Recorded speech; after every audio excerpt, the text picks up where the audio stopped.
Hello and welcome to Boomer Banter, where we have real talk about aging well. My name is Wendy Green, and I am your host. And I wanted to share a little story with you. A couple of years ago, a friend of mine in her early 80s suddenly just up and went to Paris. She'd been invited by another friend who had rented an apartment there for a month. And like within a week, she had found somebody to watch her dog. She packed, she got her ticket, and off she went. It was amazing adventure. But for a lot of us, the idea of travel, it means something that we save for, that we look forward to. We do a lot of planning around it. Maybe even we got a bucket list for our retirement. But now, with rising prices and aging bodies, many people in their 60s, 70s, and 80s are kind of shelving their dreams. They're assuming it's too expensive, too complicated, or just not worth the trouble. But today's guest is here to challenge that idea completely. Adriane Berg is host of the podcast Ageless Traveler, and she has built her life around the idea that age should never be a barrier to exploration, and that budget travel isn't just about cutting corners. It's also about opening doors. In today's conversation, we will explore what budget travel, or luxury budget travel, as Adriane says, really looks like today, how it can improve your health and mindset, and why travel with a purpose called voluntourism might just change how you see the world and yourself. So who is Adriane Berg? Adriane is a veteran media personality, award-winning host, and passionate advocate for purposeful living through travel. She has hosted shows on CNN Financial, WABC, and WMCA, and she even won an Emmy for her work making tax law engaging. Yep, really. Adriane has appeared on Oprah, Good Morning America, and The Home Show. And as I mentioned, she now hosts the Ageless Traveler podcast. Beyond media, Adriane advises global tourism boards, represents the UN on aging issues, and inspires people around the world to embrace adventure, no matter their age or budget. She's smart, she's funny, and she believes that travel isn't just about where you go. It's about who you become along the way. So let's welcome Adriane Berg to Boomer Banter. Well, we always say it's so wonderful to be here, but Wendy, it really is wonderful to be here. I'm so excited about this. I am so excited. Adriane and I are friends through the podcast world, so I'm so glad to have you on the show today. So before we get started with all of this wonderful tips you have for us, tell me how you got the travel bug in the first place. I got the travel bug when I was very, very young. Walt Disney, 1954. I was in Brooklyn and I was 6, and Disney World opened and I had no interest in it. I wanted to go to Borneo because Trader Sam was on the Jungle Cruise. And so every other kid wanted to see Mickey Mouse, I wanted to go to Borneo. Finally, about 50 years later, I got to Borneo. And when I was 11, I took a trip that took me to 3 or 4 different countries right after my dad had passed away. And I really was a depressed 11-year-old. And I've never been depressed since. I've really learned, particularly as we age, that when we travel and take ourselves out of our normal situation, whatever that might be, it changes our perspective and it simply makes us happier and healthier. That's fantastic. Wow. So you really did get this travel bug early. 130 countries so far, and many of them many times. Oh my goodness. Yeah, I've got the bug. I'm an addict. You are an addict. So tell me about what you call luxury budget travel. Is that just about cutting costs, or, what is it? What is luxury budget travel? Well, remember, I write and I speak for the ageless traveler, meaning we're a little older, right? So we need a good bed. We need the right food. We need the right pace. So luxury may be something a little bit different to us. We do need luxury, but we also need adventure. So to me, it's a combination of really good, healthy, safe travel that gives us a lot of juice, a lot of adventure with it. So that's luxury travel. There's ways of getting that for less than spending a ton of money on a very expensive tour when indeed it seems almost like you're still home. We don't. Mm, We want new experiences with our luxury on a budget. I love it. And that's definitely what I mean, I love to travel too. You know that. So, Sure. there has been research, and you've been publishing this in your newsletter, Adriane, about the benefits, the health benefits, the emotional benefits of travel. You alluded to that as an 11-year-old. Would you talk to us about that a little bit? Yeah, well, so first of all, there is some background here. During COVID, I became a director of an organization started up, and that was called the Catalyst Institute for the Delay and Prevention of Age-Related Diseases, meaning chronic diseases. And I never was in that world, Wendy. I met geroscientists, people Okay. who were studying how we age. And from there, I began to read reports of the National Institute of Health in the UK, our own National Institute of Aging here in the US. And I was shocked to find that they were doing studies on the impact of actual travel, not armchair travel, but actual travel on longevity, how many years you actually live longer. And it's extremely positive. It's amazingly positive. And I'll give you the one or two reasons scientifically why. Yeah, I want to know. Well, one of them, we already know that loneliness kills. The Surgeon General has said it. You've talked about it many times on your show. So the companionship you get, the people you meet when you travel, the fact that your world broadens and you're almost forced to use some technology to stay together with people, that's a wonderful thing. But the other, and this is really interesting, there's something they call self-imposed helplessness. Hmm. Older people, like me, I'll be 77, are told, oh, you can't do that. Mm-hmm. I can't tell you how many times my young kids have said, what? It's irresponsible. You can't do that. Mm. When you travel, you got to do that. You have to get up in the morning. You have to pack, even if it's a luxury, and they take your bags for you. You got to get the bags out the door. That's right. So many different things you have to do. And if you travel solo on your own, you're particularly autonomous. And so this baloney of self-imposed helplessness, if I could call it that, you don't buy into it anymore. Somebody tells you can't do it, you use my phrase. Well, everybody who says it can't be done, get out of the way of the people who are doing it. Because you're self-empowering. Right. That's what's going on. Sure. And you have to be. I mean, especially if you're in a foreign country, you don't know the language, so you have to figure it out. You do. You Yeah. figure it out first. You plan. All of these things make you cognitively fit, self-confident, all the things that start to wane when you get a little bit older and people tell you can't do it. Have you ever felt that you had taken a trip that you was like, "Oh, maybe this was a little more than I should have done?" Honestly, no. And I'll tell you how I do that. I was in Vietnam, and everybody on this particular trip were going out in the countryside on motorcycles, which I cannot do. I can't drive a motorcycle. So I told the guy, we had a guide, and it was a group trip, a plain, ordinary, inexpensive budget trip. Guess what? For a few extra dollars, I got myself a driver on a two-seater. I was in the back. Was he handsome? And I went with everybody else. So sometimes you have to acknowledge yourself, as you talk about that too. Acknowledge your aging, acknowledge what you can and cannot do. And I'm going to do the Blanche, from Streetcar Named Desire. I get by with a little help from strangers. Uh-huh. And I make sure I can do it. And if I can't, I find a way.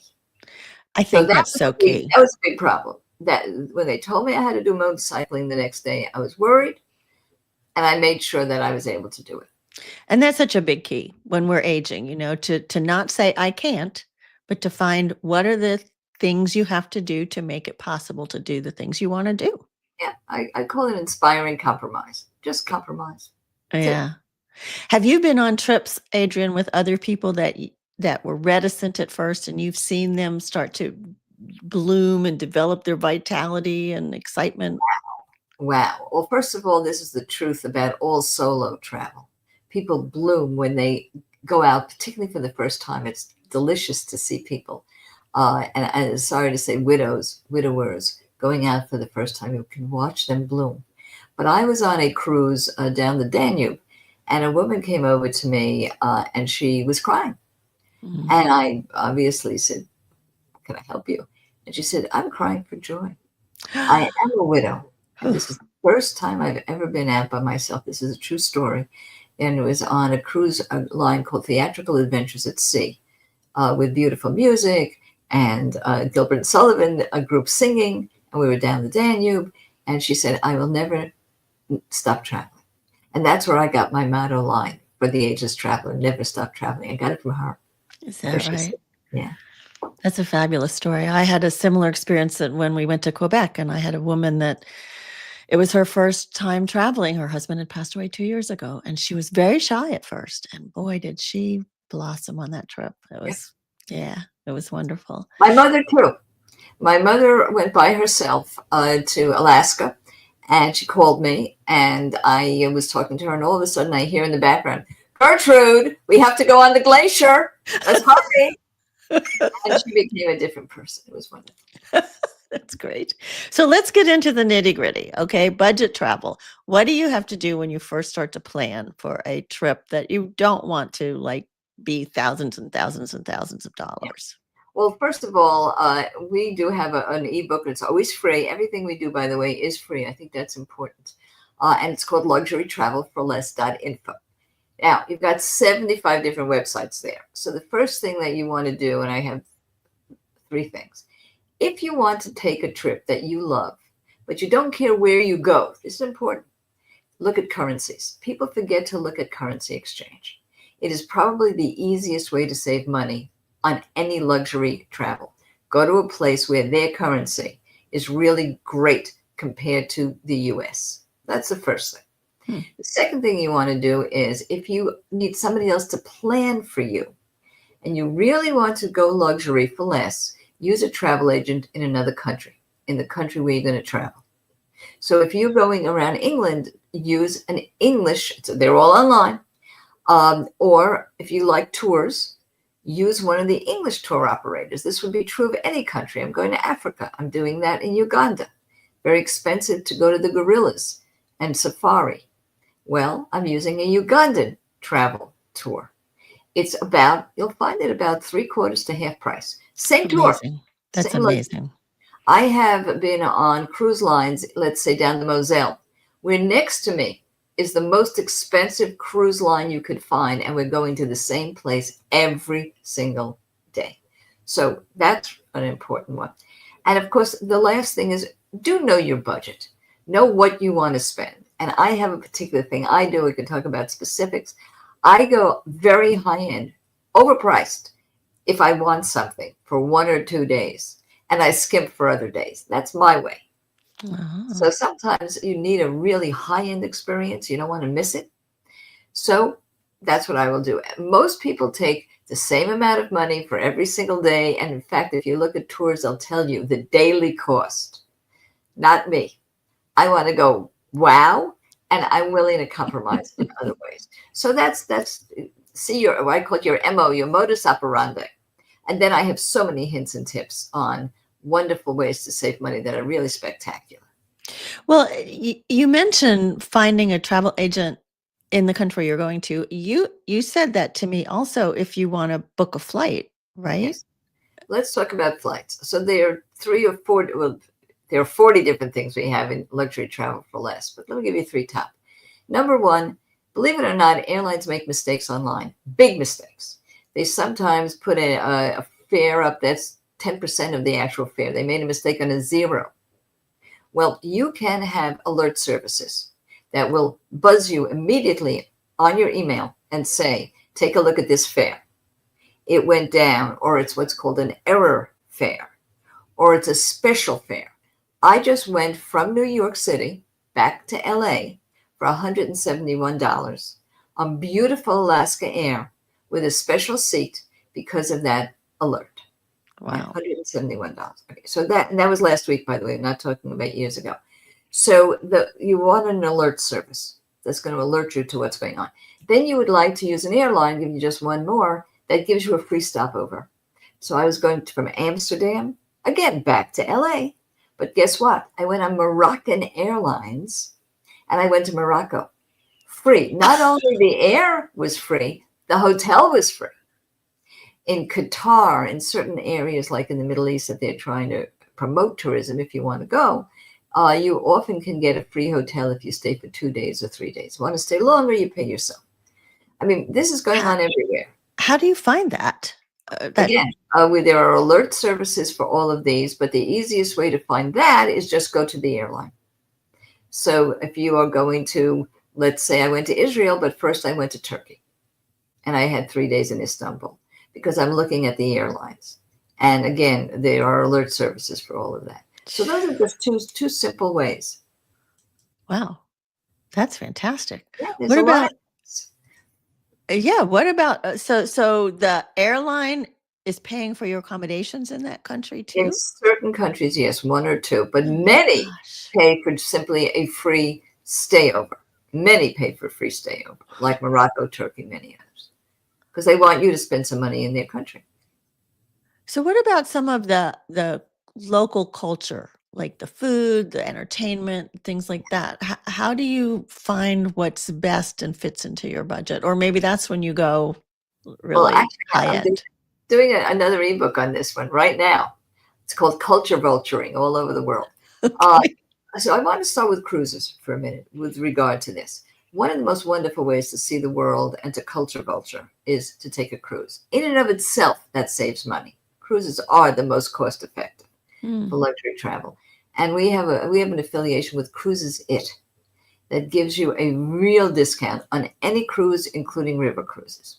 Now, once you're on a cruise or on your own, if you're independent and you want to see something when you get off the ship on an excursion, or you want to see something because you happen to be there, there are very many ways to see things that are inexpensive.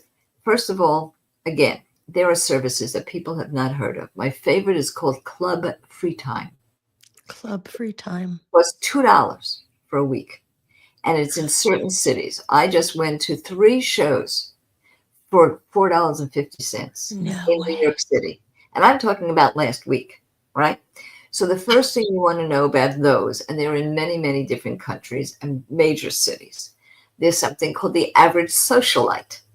Again, in a few cities where you get invited to incredible events because you belong to that. So you want to, if you're a real culture vulture like I am, you want that. And I just wrote about Paris, which was the forefront of free museums. It's not just that the museums are free on certain days, but there are special events there. So you want to take a look. And if I was going to sell one thing to you guys, and I don't sell it, so I could say it, it's Time Out Magazine. Time Out Magazine is in almost every place that you would for major tourism. And it's a wonderful place to find. It's a regular magazine that you can subscribe to, but it's in different locations. So you want the London one, the New York one, the Chicago one. And I'll give you the last one. If you are in a small place, like you're in a small community or place in England, because you're going there to hike or bike, it's not a big city, and you want some culture, you won't believe me, go to the high school. Go to the high school? Yeah, some of the best performances I have ever seen in high schools, community theater, and you'll find it all in the local papers. Okay, I have to go now because I've got to go catch a flight. Bye. Everybody does it. I mean, this is incredible, and so much that we don't know about, and a lot of that is in your luxury travel ebook. Is that right? Well, it's all there. Luxury Travel for all Let's there. ebook. But even our shows cover this constantly. Last week's podcast was about Cranbrook. It's a campus in Michigan, in Cranbrook, Michigan, where the greatest, and I'm talking about Saarinen and Frank Lloyd Wright, and the greatest mid-century modern architects built the entire campus. There are 3 major museums. There are walking tours. Some of these things cost $20. If you did it in Paris, you would have a guide and you would spend $195 just to see the beauty of that you could match in Cranbrook in Michigan. So we cover places you might not expect where you can have luxury travel for less. Yeah, you have fascinating conversations on the Ageless Traveler, no question about it. So, a lot of these tips that you're giving us seem like they would be if we were planning our trip all by ourselves. What if we felt more comfortable going with a tour guide? They Of do course. give you some free time on most of these tours. Yes. So there are several kinds of tours that are specifically geared to the ageless traveler. What do I mean by the ageless traveler? Well, I call it anybody 60 plus, Mhm. but you can see I'm coming on 80. So we're talking about a big wide range. Plus, these are so active, these tours, that I could even say 45 plus would really enjoy some of the tours. So that's Mhm. one thing you want to do. You may want to look at things that are specifically for the older traveler. But if you're looking for something that's adventure on a budget, then you're looking for something a little different. There are tours that take you glamping, meaning glamorous camping. I did a great one in Jordan. You'll find it very much less expensive. Even if you look at safari tours from US tour operators, Hmm. they will have lodges and they will have glamping. The glamping will be cheaper. So that's one of the things. As I mentioned, cruises. There's nothing like cruises. It's a wonderful trip. And of course, it can be organized for you on the excursions. And the other is bicycles and walking. I will tell you that another reason that travel brings longevity is you have to move. That's right. So if you're doing El Camino, if you're walking in England, in some of the beautiful English tours that you can even create your own map for, Hmm. right? All of these types of organized tours where they take the backpack for you, right? You're not carrying anything, or Yeah. you're doing a bicycle tour. They will always be cheaper and yet Okay. as luxurious as your regular tour.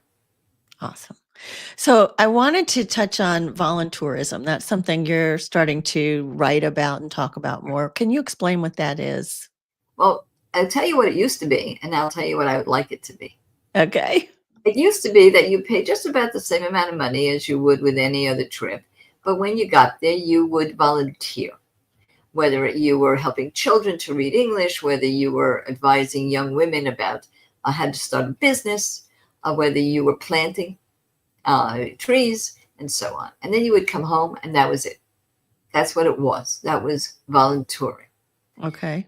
Some places, some tour operators take you for a day to a school, and you dance with the children, and you bring them toys, and they say, "Well, that's volunteering." It's not. It's just a nice day out. All right. What I'd like it to be, and what we're engineering at the Ageless Traveler, is that after you do your volunteer, you come home and you take your skills that you now either learned or refurbished, because we all have skills that get wasted after retirement, and you use them at home.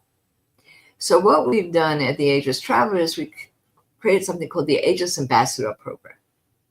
After you do your tour, and we have resources to do your tour, you come back and you join AmeriCorps Senior, which is the largest U.S. volunteer organization that we have in our country. For 40,000 seniors. 40,000 volunteers. You have to be Huh. 60 plus. And they will match you up at home with volunteering you can do for the rest of your life, having a really purposeful life that was ignited by the spirit of your volunteering. So it's a very exciting program, and you take it home.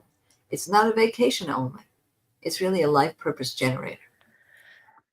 So how do you find a good provider of a volunteer kind of a trip? I didn't realize it cost about the same either. I just assumed it would be less since you're volunteering. Well, there are two types. One of them is just what you're talking about. In fact, sometimes they add money to it because you're also making a contribution, Mm. to the cause, to the mission. So some can be extremely expensive, and you have to be careful.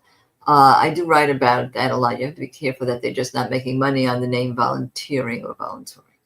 But we do have some wonderful resources. My favorite is called Hero Holidays, Hmm. and I just did a podcast with Lorraine Keenan. Now that is for helping children, also to read, also to help teenagers become better at job searches, and that's all in Africa.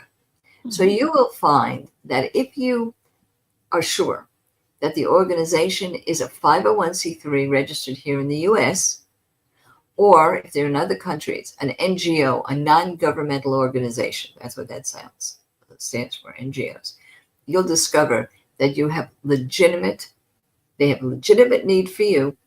You're doing more volunteering than you are touring. Remember that. But it is much, much less expensive.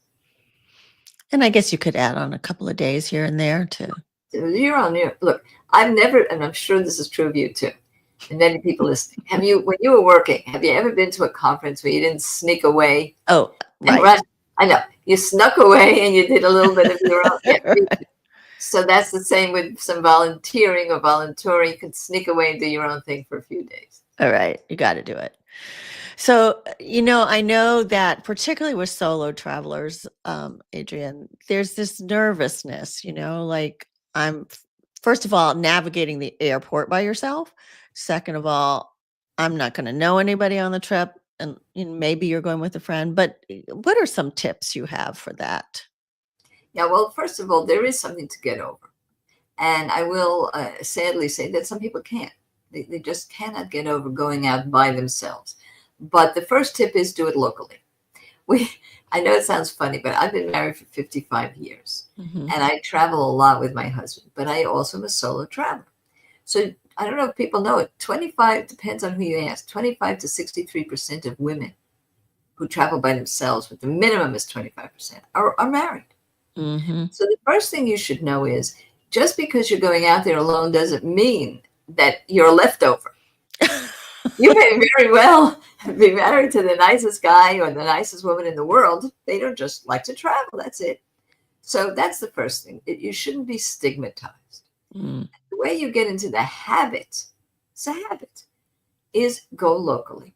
So we have something called not date night in my home. My husband and I, we call it not date night. Okay. I go someplace by myself and he goes to Panda Express, but that's another show. So anyway, what happens at Panda Express stays at Panda Express. But I actually go to nice places. So not that Panda Express is not a nice place. It's a great place. But he goes every week. So anyway, I go to jazz clubs, a little different. So you get yourself acclimated locally to go on your own. That's an important thing. The second thing is there are wonderful places like Journey Woman, which is an organization that represents many companies. They're not a travel agency by themselves. For women over the age of 60 who want to travel by themselves. And those are organized tours specifically for solos. So that's another way you can go. And they even have a directory of all over the world. And it's a wonderful place called Journey Woman. And I will be doing, an event with them. That's also very exciting on the 22nd, just in a couple of days. That's online. So take a look at that. Say more about that. The Journey Woman. Say more about that. Well, Journey Woman is a place that is like the Ageless Traveler in the sense that it's there to empower people to travel. But in that particular case, it's only women. And in that particular case, it's only solo travel. And so Journey Woman is wonderful. We actually won the 2024 Wisdom Award on how to travel solo. So those are organized ways. And then the last thing I will mention is there are many people like me that really do want to travel solo. I'm an only child. I traveled solo many times in my life. I like it. But I'm not a great planner. I generally ask my husband to do some of this planning, full disclosure. So I look at certain things that help me plan. Okay. Again, I mentioned cruises because it helps you actually plan your cruise and where you want to go and when you want to go. I look at something that I use all the time, which is called Tripped. It's also on our website. And that is a way of how to pack right when you're by yourself, because sometimes it's quite different. There's nobody else there to help you, or support you. So I look at things like that. And when I want to do it yourself type of thing, I do, again, on our website, I'll get your guide. I will get a local guide. So I may get there myself. I may have my hotel room booked, my accommodation, but I will have a guide. and it's a Mhm. one-on-one guide to you. Yeah. So these are many ways that you can travel by yourself. Hmm. I love the suggestion to first try it locally. I mean, just even going to restaurants by yourself, that some people find that very difficult, but nobody is really looking at you. We think people are looking at us more than they really are. We are the star of our own show. But I'm right in the midst of writing about not date night and how to do this in a restaurant. So I got Uh-huh. to take two things because they're funny, but I've been doing this all my life. Take a book with you. That's You right. don't even have to read it. Just take a book with you. And what it says is, "Don't bother me. I'm not here to get picked up, unless That's you right. are. Unless you are." Then you can- right. So that's an important one. The other one is, don't let them sit you near the toilet. Oh. Yes, because I go so much. I know that there's a fair preponderance of taking an individual person and putting them in a crappy seat. So if you're at a beautiful restaurant and you want to see the chef because it's one of those places with an open kitchen, you go right in and say, "That's where I usually sit. Can I sit there?" Even if you've never been there before. So you are going to pick your own seat and don't feel wrong to reject where they sat you and say, "It's too cold, it's too hot, I like to be in the middle," whatever. Yeah, I think that's important. And there's another thing though about traveling by yourself. You don't want to look like you're lost. You don't want to look like you're a victim. I think Right. there's a lot of awareness, situational awareness, they call it, right? That Correct. you want when you're out there walking by yourself or even in the airport or the hotel by yourself. Yeah. Well, I'm from Brooklyn. So we're kind of born aware and we walk in a certain way. So, see if you can practice in your mind thinking, don't even think about it. That's right. So if you see somebody who, you think is a little creepy, you think in your own mind, don't even think about it. Even if you don't say it, they get it. So you have to have that attitude. You do. You have to. And I've also learned that with a hotel, like hotels mostly know they give you the card key and the number of your room is written on it. But sometimes they'll say, "Oh, you're in room 403." They're not Right. supposed to People do know that. that. That's correct. So That's ask for another room then. that's right. So in other words, your own awareness. We just did a couple of uh, only 2 or 3 shows ago with Peter Anderson. Peter Anderson is an advisor to hotels, and we did a whole thing on safety. And I did not know a couple of things. Security and safety are two different things at hotels. So safety to them means your things should not be stolen. Mm. And we talked about, are the safes any good? They really aren't. He disclosed, forget it. So it's for show, makes you feel better. So safety rules and regulations, they have quite a bit of those. Personal security, they call security.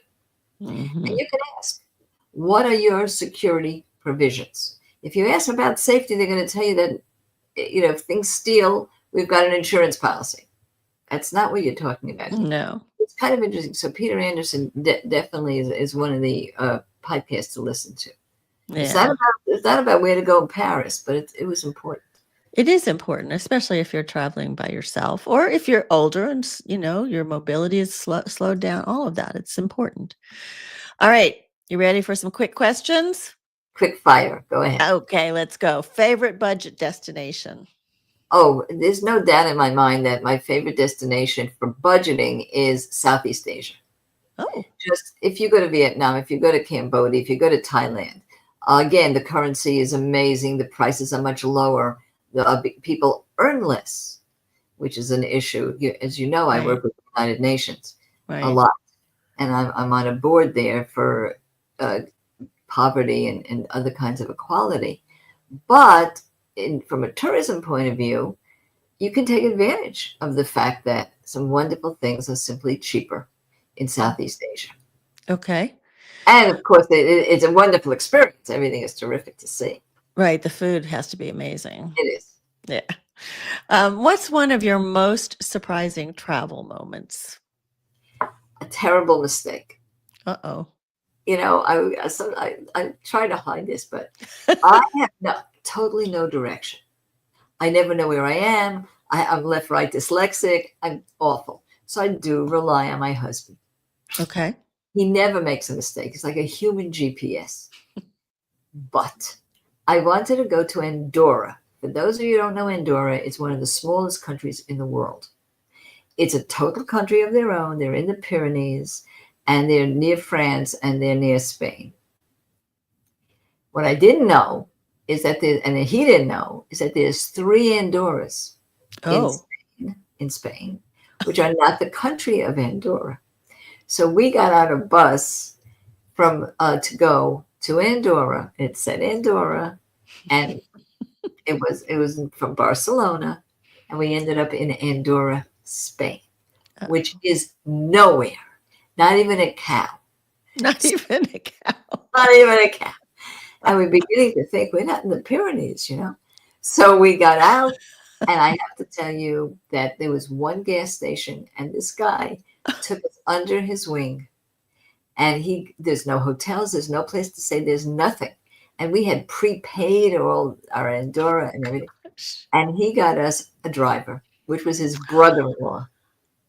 Oh. And they drove us in the car it was $400, by the way. Not luxury travel for less, through the Pyrenees. And we had a magnificent experience, and we got to Andorra on time. And when we got to the desk at our hotel, we told them our story, and they said, "Oh, everybody does that." Oh, gosh. Make sure you know where you're going. Yeah, that's your lesson learned from that, huh? Oh, my gosh. What's one item you never leave home without, Adriane? Oh, my moisturizer. Your moisturizer. Look, when my mother was 90 years old, I asked her for some words of wisdom.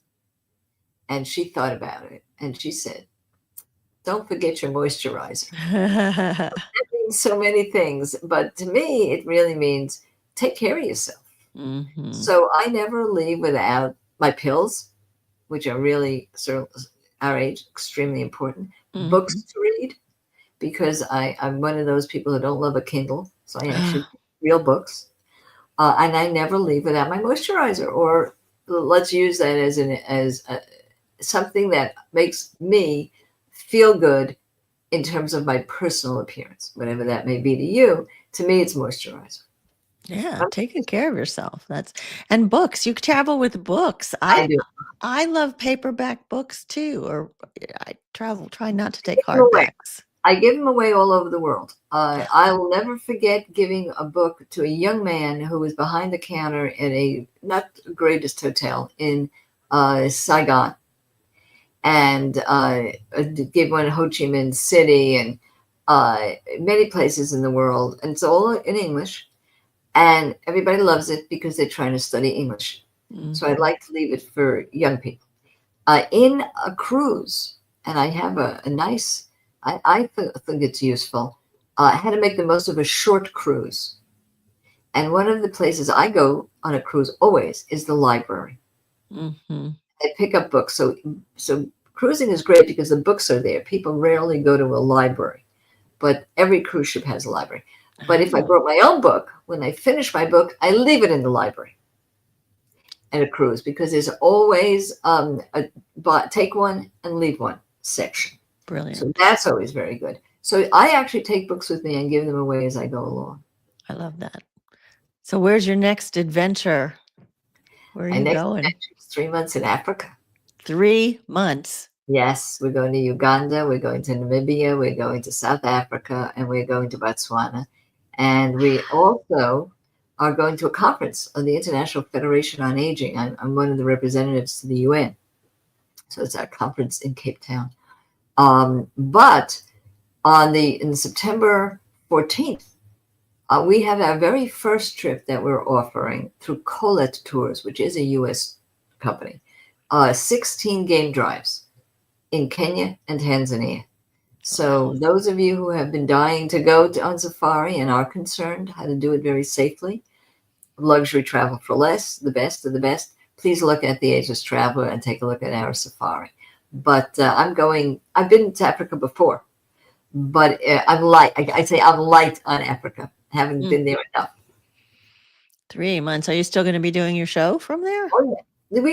This is 10 years we've been going away for 3 months every summer. This is not new for us. Okay. 2 years ago, we actually went around the world. Last year we went to Iceland and Greenland and Cannes. So we did a lot that was European for a 3-month period. So yeah, we travel a lot. All right. So tell people where they can find you and what they can find there. It's really easy. You go, the hub here is agelesstraveler.com. If you know that, you more or less know everything. Because there you can get our free newsletter, which is called Travel Tuesday, and has all the information every single week. You can get our podcast. You can even learn how to listen to a podcast if you don't use podcasts. You can get all of our free ebooks like Luxury Travel for Less, but also if you're a caregiver, you're having trouble traveling with your care recipient, you have ebooks on that. And of course, one of the things that I think is the most important thing is you can join our Facebook salon and talk with each other. I think that's really key and critical. And you can ask me questions and I answer them.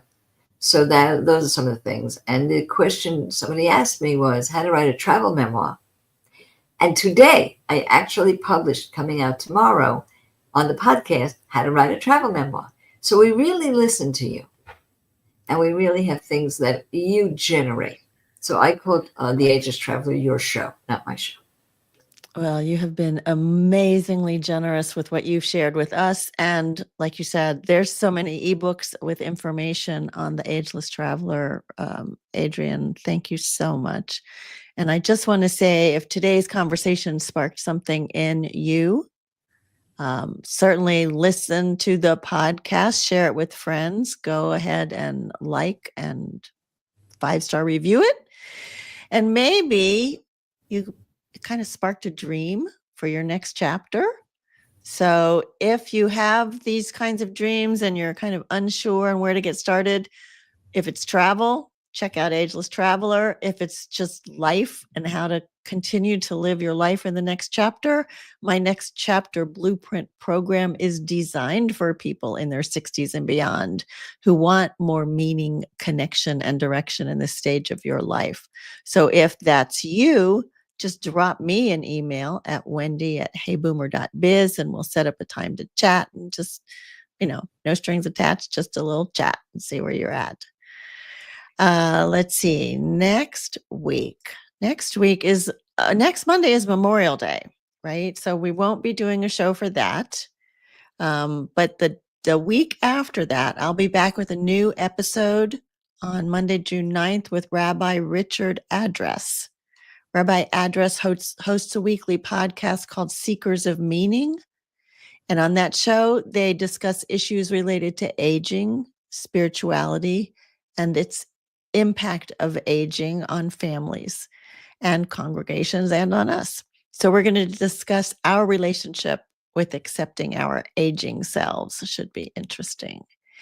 And one final thing, if you're enjoying Boomer Banter, I think you will also enjoy the Women Over 70 show with Catherine Marino and Gail Zaletsky.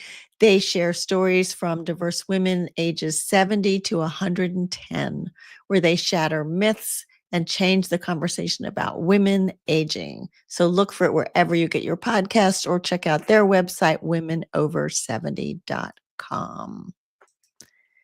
Adriane, you've been amazing and wonderful, as I knew you would be. Thank you so much. Been my pleasure. And never stop traveling. Never stop traveling. And thank you for sharing your time with both of us. And I will see you in 2 weeks. Happy Memorial Day. Thank you. Bye.